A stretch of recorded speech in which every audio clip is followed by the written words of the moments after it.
¿Alguna vez te has preguntado por qué las escuelas enseñan tan poco, si acaso nada, sobre la primera civilización avanzada del mundo?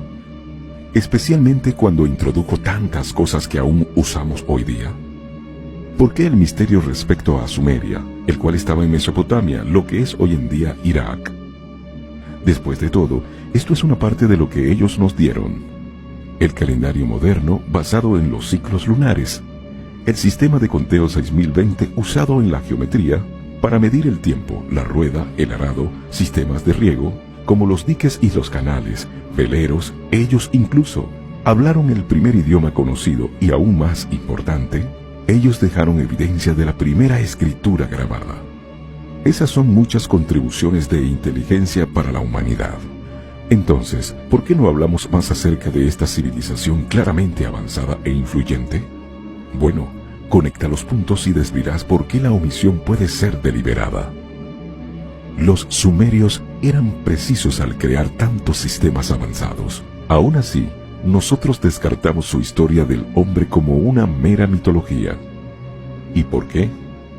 Bueno, si le damos la misma credibilidad a sus historias escritas, así como se la hemos dado a sus invenciones, estaríamos enseñando una versión completamente diferente de nuestros orígenes y estaríamos pensando mucho más cerca de lo que nuestro futuro podría contener.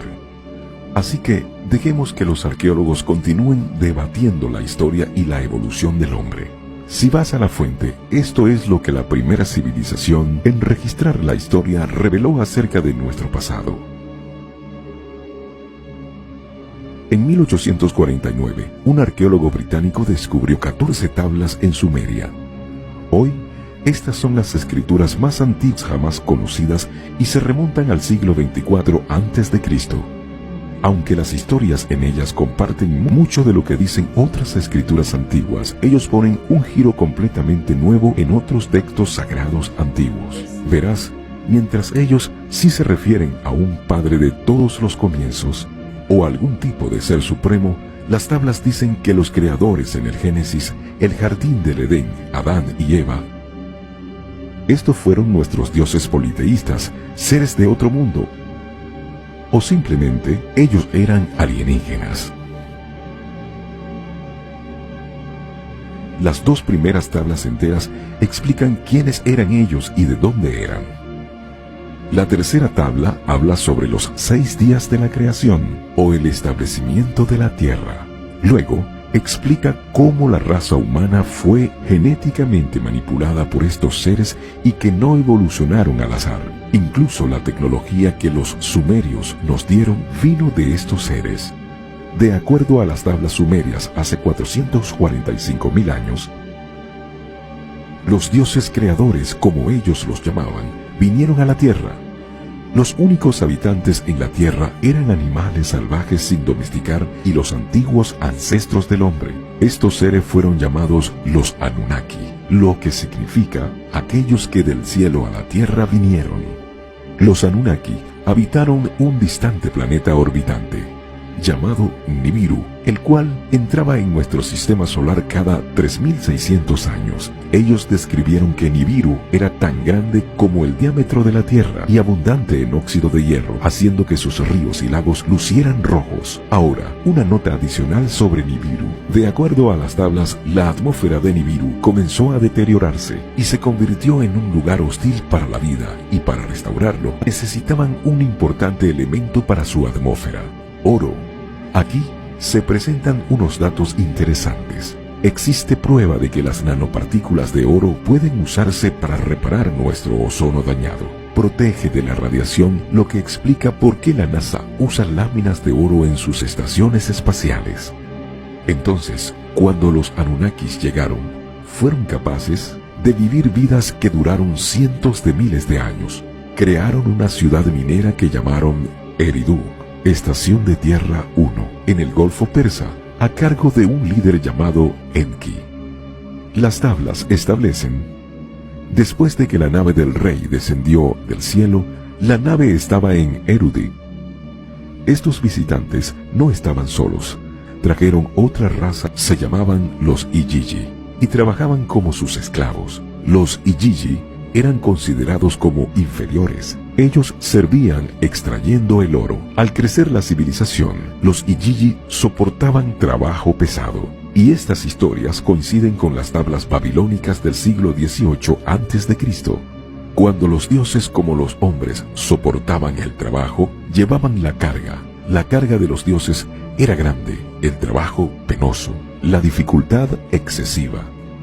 Los grandes Anunnaki hicieron que los Igigi llevaran a cabo el trabajo. Después de muchos siglos, los Igigi se rebelaron al creer erróneamente que podían vencer a estos amos opresivos. Su derrota casi aniquila completamente su raza, dejando a los Anunnaki sin mano de obra, incapaz de controlar a los Igigi. El gobernante de Nibiru, Anu, ordenó a su hijo Enki que modificara genéticamente a una nueva raza de esclavos para realizar trabajos complejos, pero que aún así fueran subordinados de los Anunnaki. Enki finalmente cumplió exitosamente su meta, y el resultado entre los cavernícolas de la Tierra, Homo erectus, y los propios Anunnaki. A este híbrido lo llamamos Homo sapiens.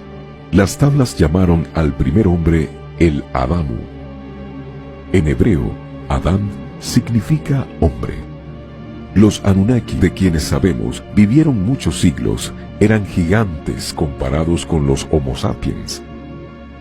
Ahora, como su principal propósito en la vida era servir a los Anunnaki, los Homo sapiens fueron a cambio de ello educados en habilidades sociales, en asuntos académicos y tecnología. Todo esto está bastante aclarado en las tablas. Los nuevos esclavos humanos eran estériles, pero como demanda para el aumento de la mano de obra, ellos fueron nuevamente modificados para que pudieran reproducirse. Esto conllevó a una sobrepoblación, así que luego muchos humanos fueron desterrados de la seguridad de sus ciudades, dando lugar a la historia del Jardín del Edén y la historia de su destierro del paraíso por procrear. Mientras que los humanos evolucionaron para ser más inteligentes, algunos líderes Anunnaki procrearon con estos humanos. Los hijos que resultaron de estas uniones prohibidas entre razas fueron llamados Nefilín, o gigantes de antaño. Las tablas dicen que estas costumbres enfurecieron a Enlil,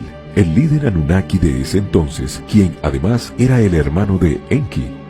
Enlil quería asegurarse de que ningún humano jamás ascendería al poder y potencialmente gobernar Nibiru. Naturalmente, la procreación interracial incrementaría ese riesgo, pero estaba más allá de su control. La población humana se incrementó durante los siguientes milenios, solo para conocer un plan de control de la población que la naturaleza resguardaba. Durante uno de los ciclos de los 3600 años, la órbita de Nibiru creó estragos en el Sol y en la Tierra. Aunque se indica que Nibiru usualmente pasa sin causar daño, las tablas describen un evento cataclísmico que ocurrió cuando Nibiru se acercó a la Tierra. Dice, al principio, manchas negras aparecieron en la superficie del Sol, el campo magnético de la Tierra se debilitó, la temperatura subió y las capas de hielo comenzaron a derretirse. A este evento lo llamamos el diluvio o la gran inundación. De acuerdo a las tablas, Enlil vio la catástrofe que se aproximaba como una oportunidad para librar al planeta de los humanos que él consideraba indignos. Él regresó a Nibiru, pero muchos Anunnaki decidieron quedarse y presenciar la inundación y destrucción del planeta desde sus botes celestiales que circulaban la Tierra. En este punto, grandes sabanas de hielo del Polo Sur colisionaron y cayeron al océano. Esto hubiera creado tsunamis en todas partes, dirigiéndose al norte, a las minas de oro, en el sureste de África. La marea continuó hacia el norte hasta que llegó y sumergió la ciudad de Edén, uno de los primeros establecimientos de los Anunnaki en la Tierra, ahora sumergido en algún lugar al fondo de lo que hoy en día es el Golfo Perso. Al presenciar el cataclismo, Enki, quien sentía simpatía hacia sus creaciones, ordenó a sus elegidos a construir botes.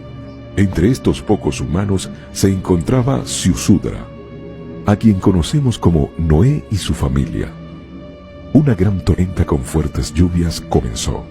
La marea siguió arrasando la tierra durante 7 días hasta que finalmente se detuvo. Pero las fuertes lluvias siguieron durante 40 días y noches. La historia del diluvio está registrada en casi todas las civilizaciones de nuestro planeta.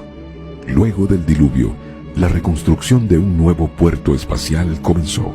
Los textos describen cómo los Anunnaki hicieron sus edificaciones. Cuando los Anunnaki finalmente dejaron la Tierra, su influencia llegó a cada rincón del mundo, desde Mesopotamia hasta la India, hasta Suramérica. Antes de irse, obsequiaron a la humanidad la civilización sumeria, el cual estaba inexplicablemente avanzado para su época.